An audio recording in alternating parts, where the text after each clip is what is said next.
I'm Chloe from the Careers Portal. Today I sat down with Nyari Samushonga. She is the CEO of We Think Code. We talk about the application process, the tech industry in South Africa, and all things code. So if that interests you, please keep on watching. All right, hi everyone. Today I'm joined by Nyari. She is the CEO of We Think Code. We Think Code is an amazing institution with the aim of cultivating and creating space for South Africans' next generation of top tech talent and driving the digitization of African business. So yeah, Nyari, how are you doing? I'm very well, thank you. And thank you for having me on your show. Awesome. That's good to hear. Okay, so I'm just going to jump right into it. Could you talk to us about what exactly it is that you guys do at We Think Code? Okay, so We Think Code is a software development academy. Essentially, what we do is we recruit South African youth between ages 17 and 35, and they don't have to have any prior experience in coding. We do our own aptitude tests to see if they've got the analytical skills, problem-solving skills for a software developer. And then over 2 years, we take them from no prior experience to being a junior level software developer ready to contribute to the world of digital. And so that's essentially our role. So it really is an amazing thing that you guys are doing with taking people who have no base experience of coding and creating a space for them to learn code. It's amazing. Absolutely. No, absolutely. So it's this idea that you've got an intense digital skills shortage in South Africa, estimated to be about 40,000 entry-level software developer jobs open, and not enough graduates coming out of the traditional universities. So our program is tuition free, which makes it accessible to everyone. It requires no prior experience. We don't even check your matric certificate. As long as you pass our entrance tests, we take you through this thing over 2 years. And it enables us to take unemployed youth and land them up in a situation where they have a sought after qualification and they can participate in the economy. So We Think Code has just opened in Durban, which is very exciting. Yeah.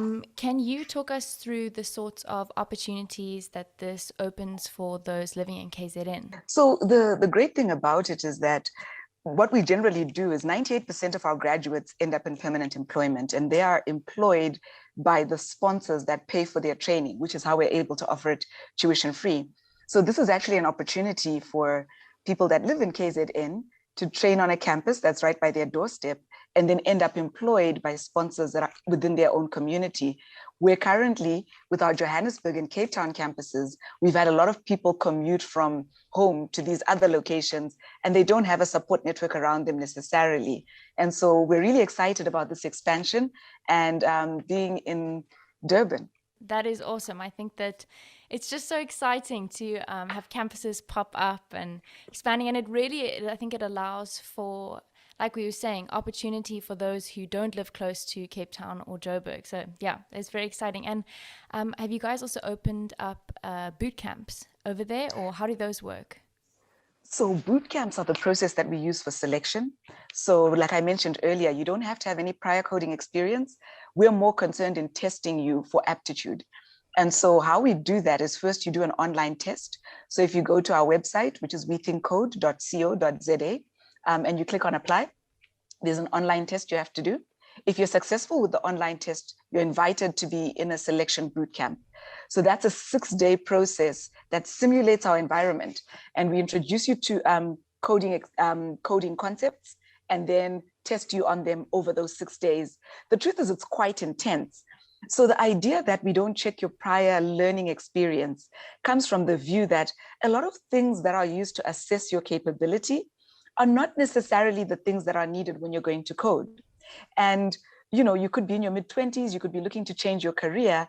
And, I'm pulling up your matric certificate and trying to find out who you are today based on what decisions you were making 4 or 5 years ago. That's not necessarily a really good indicator of what your capability is. So these boot camps have been open in Durban. We've got maybe 3 or 4 more running to the middle of June. And essentially, you can come on our campuses and we'll test you. And if you're successful, you'll join We Think Code. And I encourage people to apply if they're interested, because we've been fed all the wrong information. You've got to be brilliant at maths, a whiz at physics, walking on water. And it's actually not really true. it's attributes that we all have, attention to detail, analytical. Do you think logically? Can you stick with the problem when it gets difficult? Do you have resilience and discipline? Because the 2 years is a grueling process. So do you have that never say die kind of attitude? That's what we're testing for. So if you're interested, I definitely encourage you to apply and not hesitate and self-select out. So why do you think that this sort of language and problem solving is so necessary in South Africa? Well, because we need the digital skills here. South Africa is paying, I think it's over 30 billion rands a year to offshore skills to other countries that have the needed digital capability. Locally, there are open roles that are unfilled. And one thing that I would say, Chloe, is more and more, if you think about your life, tech is in it. I remember when I was young, if I was meeting up with friends to go watch a movie, we would agree the exact time, the exact location, because you'd phone from a landline and agree where you're going. Now you use your phone to call an Uber, you use your phone to confirm where you are, you drop a pin and say, I'm right here, and then when you think about everything from what's going on with the coronavirus and trying to track who's been vaccinated, who you were in contact with, that's also making use of technology. And so essentially what we're finding is everything in life, health, education, our work, our travel, is being done in a digital way. So we need young Africans involved in building our own solutions to our own problems because we know them best. And the first step to that is actually training the youth to be technically competent. I think it's creating a platform where young South Africans can feel like they have agency. And I think also getting, young South Africans and Africans excited and invested in Africa. And its people. I think that's very important, especially in the digital space, because it's just starting to grow.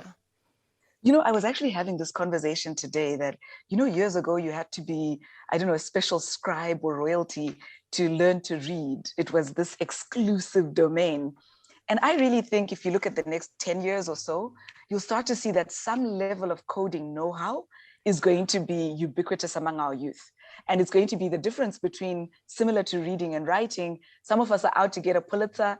Some of us are happy to read a novel. Some of us are just, checking what the instructions on our medicine say. But it's something that everybody at some level needs to be aware of. And I think that that's where we're going with this. And so that's why I really encourage people to give it a try and find out where their level of proficiency is. For those of us that play with it, it's not as hard as you might think. The discipline and the commitment is a lot more important. And then what you can do with it, you can work in finance, you can work in health, you can work in education like I do. It's entirely up to you. And so it's a great opportunity for young Africans to express themselves and make a mark on the world stage.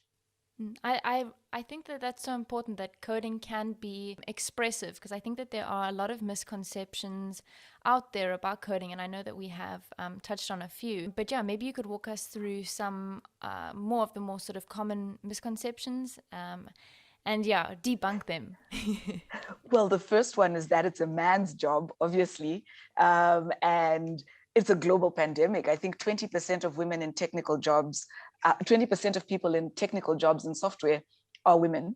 And yet, when you look at our campus, the women outperform the guys. I'm sorry, I said it. I said it, it's the truth. And when we first started, our first cohort was just 6% women. And we've been working very hard to increase that number.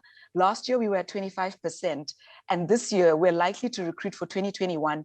At least 40% of our recruits are going to be women. And what you find is, just like I said about what you need to be able to code, these are totally things that girls can do and do really, really well.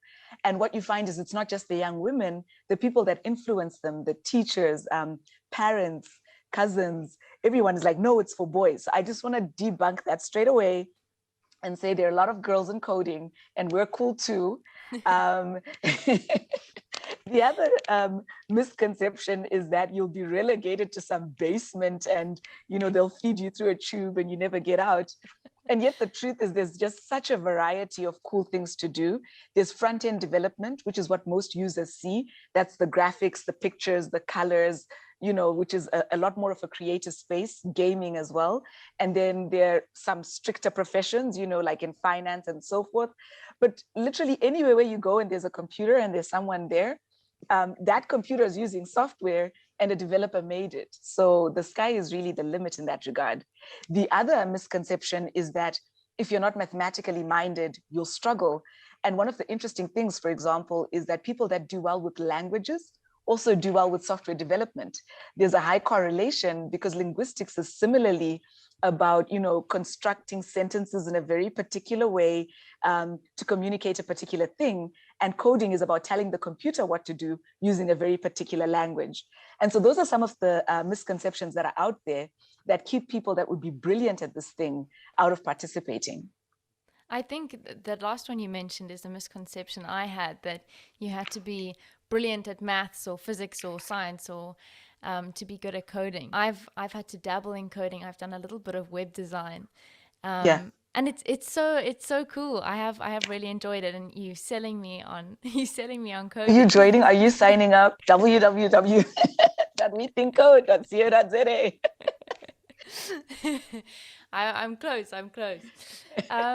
So you've also placed an emphasis on, well, I guess the pandemic has placed an emphasis on the blended learning environment. So why do you think it's still so important not to negate the sort of real life in-person communities and how important that is in coding?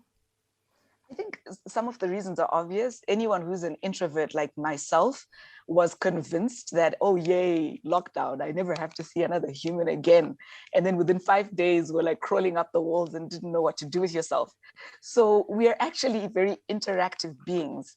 And what you realize is that while the digital mode in terms of delivering the content, where you read it on a computer instead of a physical textbook, has a lot of benefits. You can have it with you anywhere. You just have, one device. You don't have a bunch of books. It's easier to update. It's cheaper to share with multiple people, etc. What we find is that the interaction itself is part of the learning. And you've probably noticed how when you're sitting in your home and you want to speak to someone else, generally you must pick up the phone knowing what you want to ask. And what we find in our learning environment, which is a peer-to-peer one, is that there's an element of spontaneity, of overhearing a conversation, of being stuck and not knowing what the question is, and being able to lean over and being like, Chloe, could you look at this with me? I'm really not sure what I'm doing. That's a difficult thing to pick up the phone and say to someone you never met. Hey, person, help with my confusion. My brain is turning to spaghetti.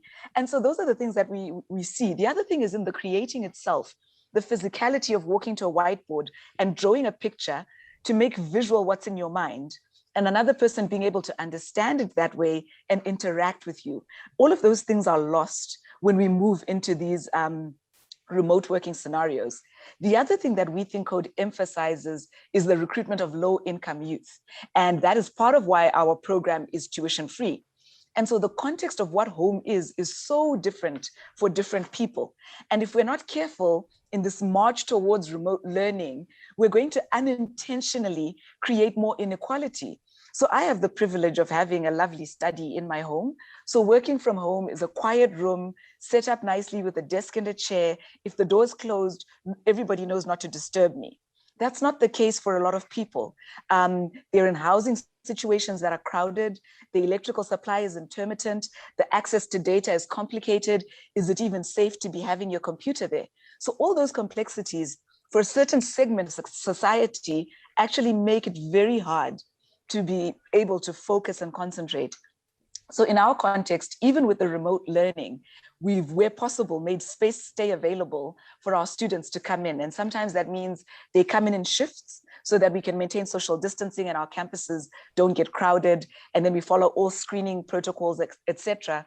But the key thing is that between what the socioeconomic situation is and what we are as social beings, I really think some level of interaction is going to remain an important part of our education for a while. And I'm really glad that you touched on that, because I think that these university courses, I think mine included, it's completely online, and I think that it can be very exclusionary to a large portion of South Africa. And like you also touched on, Human interaction is really important for pragmatic thinking, collaboration, problem solving, and it is an element that you really miss when you're sitting alone in your bedroom, working on your Yeah. bed. And I mean, Yeah. you speak to people, Chloe. The other thing is, when you're delivering a workshop, you read the room, you explain something, and then you see all the puzzled faces. No one says anything, but you see all the faces, and then you realize that, okay, it's not working. You've been going for an hour, you sense the energy in the room dip, and you figure out a way to get everybody up and moving again. And those are such important parts of how a facilitator engages their audience. And so while remote means that we've benefited from having international mentors available to our students, speaking to our students where we wouldn't have accessed them, it also means in some of the workshops where we handle those more complex matters, our facilitators have struggled. We touched on this in the beginning, but one of your core missions is to develop South Africans' talents.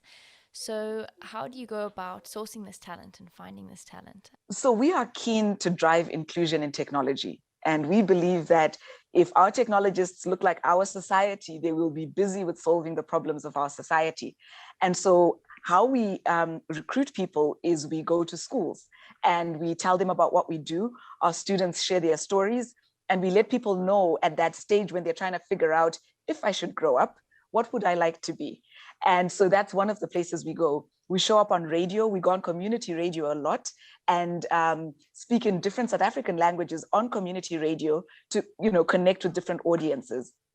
We get involved in a lot of after-school programs where people are out of school, and we go and we tell them what we're doing. We also have a big presence on social media, on Twitter, on Facebook, on Instagram. Check us out. And we just essentially like to tell the story of We Think Code and show the diverse faces of We Think Code to make it clear to people that it's not one size fits anything. It's everyone and anyone who's interested and is willing to put in the hard work. Yes, yes.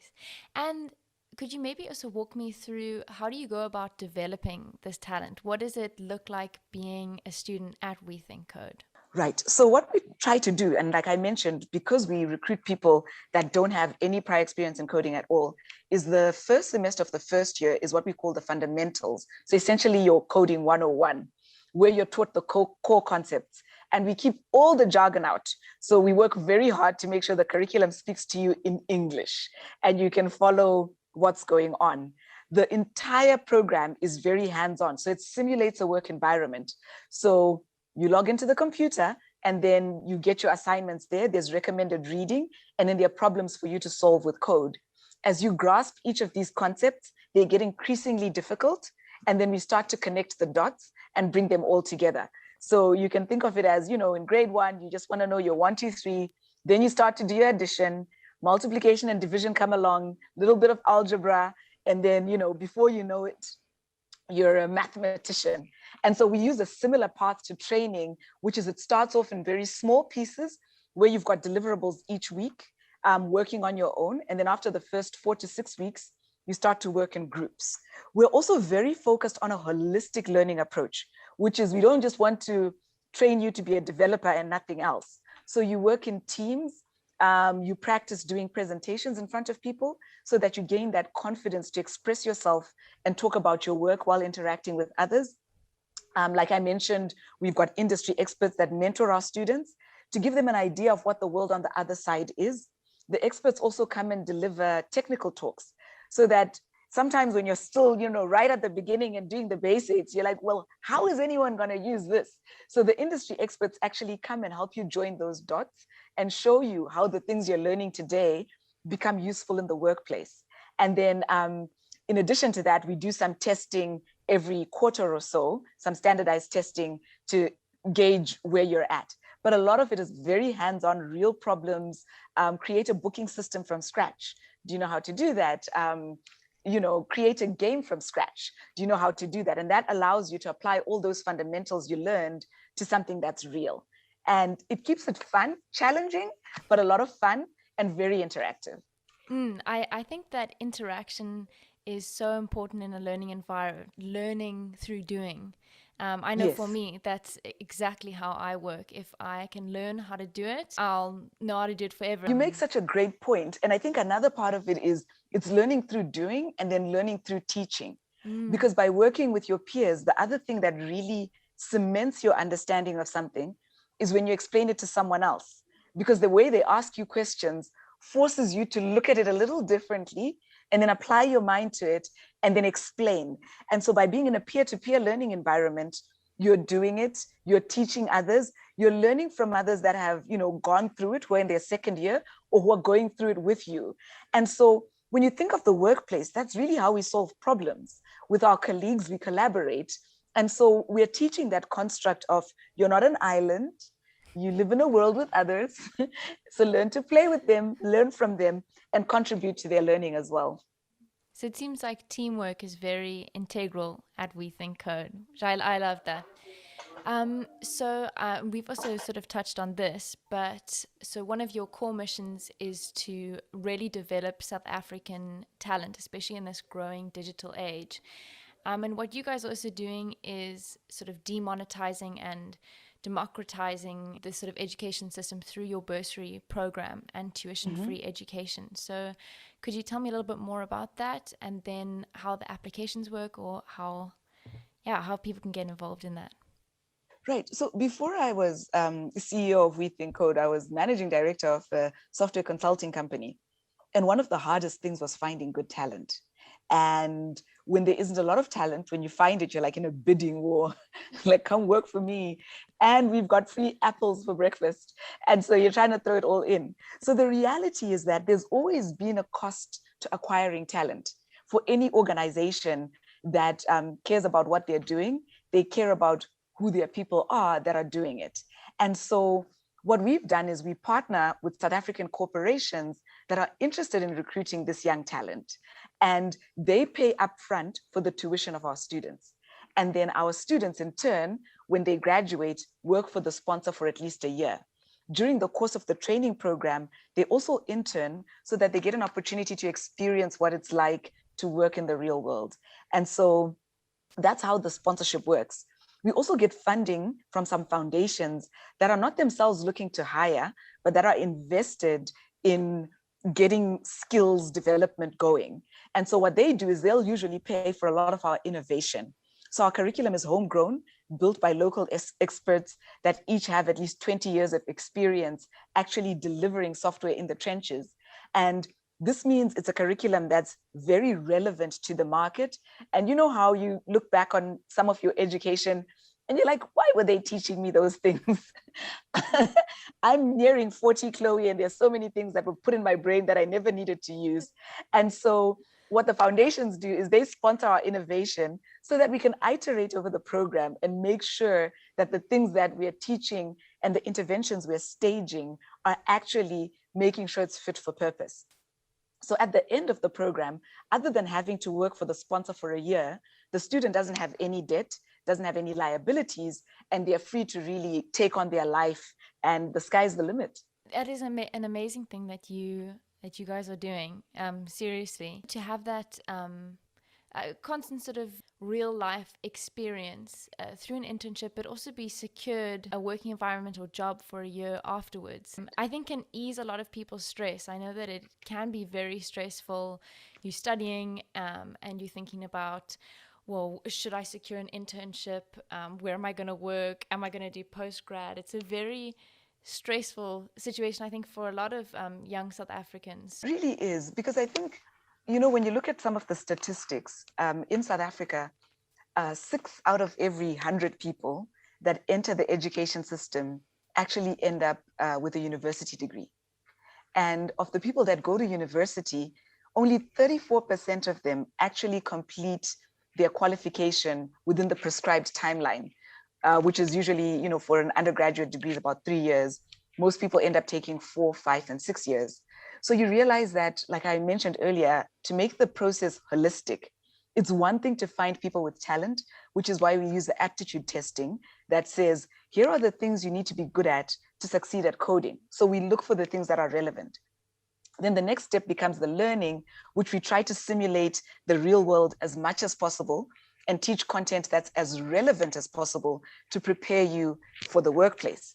And then there's a lot of support on the campus. Take some of our strongest performing second years, and each of them are assigned 6 first years that they mentor. And what that does is on day one, when you're a bit intimidated and it's hard to make friends, there's a nice little hub that's been set up for you with a person who you can rely on because they know what they're doing. And then thereafter, as time passes and the ice melts, you're able to build your own networks. So what we're looking for is to recruit, and then having recruited, provide a quality education in an environment that supports you to actually succeed at it. And then when you've succeeded at the training, our measure of true success is, can you go into the job market? Because if it is true that there's a shortage of skills, then if we do our job right and you play your part, when it's all over, you should end up working. And that's why our placement rates are so high. Because for us, it ends when, you send us a picture of yourself first day at work, and there you are at your desk. And then our hearts are just full because we've changed a life. We've changed the trajectory of an entire family. And I think that's what makes my job so fulfilling. I really love that. We're almost out of time, but I was wondering, and I'm very interested in this, what sparked your love of coding, or what got you into coding? I was an accountant for a long time. I think technically I still am. They didn't take away my certificates, but I was an accountant for a long time. And it was fantastic because it gave me exposure to a lot of different industries. But I was an auditor predominantly, which is a very regulatory thing. And so at some point, the learning was no longer sparking my excitement, and I wanted to create. I wanted to be part of, making the things that solve problems. And I kind of stumbled upon it, and I came to it very late. I started when I was 30. And so I stumbled upon it because I knew what I didn't want to do anymore, but I wasn't so sure what I did want to do. And so I had lots and lots and lots of conversations. And I'm sure a lot of young people can resonate with that, how when you're in that anxious state, you just start talking to everyone who cares to hear. And I got introduced to this software consulting company. And when I started to look at, things like M-Pesa, which was designed in East Africa, which is the mobile money, which is built and is so practical and so contextual, I thought, wouldn't it be cool to live a life where when you see a problem, you've got this ability to make solutions? And that's really what got me into it. And then also in realizing that, similar to what I had loved about accounting, the opportunity to work in any, different kind of environment or industry was also exciting to me because it meant I wasn't boxed in. And yes, in the time that I've worked in software, I've worked in a trade union, I've worked in banks, and now here I am working in an education institution. And all of it is still very much about software, and is still very much about solving real world problems. And so that's what excites me about it. And I think, like I mentioned in my work now, the fact that I can see the impact on people's faces, how they arrive on day one and they're really intimidated and they don't quite know how to use the keyboard and they feel like they don't belong. And then you see that same person 3-4 months later and the shoulders are back and the chin is up and, they really feel like they're taking charge of their lives. And that's so, so, so exciting. And I think people should really look at this opportunity and see what it can do for them, and subsequently what they can do for others with the skill set that they get. So coding is cool, and coding is exciting, Yes. and coding is not just for guys. Yes. And We Think Code is the place to start. Absolutely.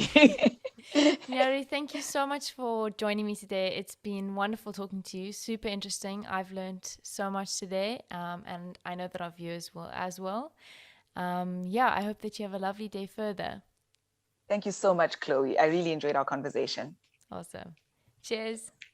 Bye. Thank you so much for watching. I thoroughly enjoyed my conversation with Nyari, and I hope that you guys enjoyed listening along. All of We Think Code's information can be found down in the description box, as well as our own. I hope that you have a wonderful rest of the day, and we'll see you guys next time. Bye.